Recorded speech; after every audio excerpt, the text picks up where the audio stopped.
गोडा बिठे चास बानु जड़ी बेगुर सवाई बानु गोडा बिठे चास बानु जड़ी बेगुर सवाई बानु दुलड़ बानु मानमी जियोन रे जड़ी बेगुर सवाई बानु दुलड़ बानु मानमी जियोन रे। आप सुन रहे हैं एल के ऑफिशियल यूट्यूब चैनल की तरफ से mister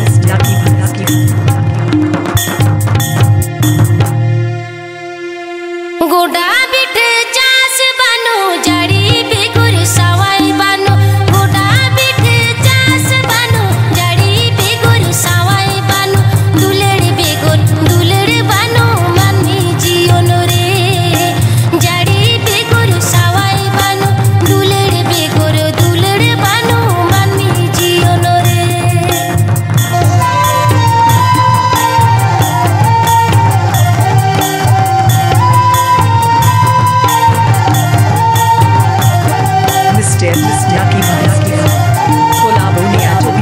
West Bengal.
Kolaboniya, West Bengal.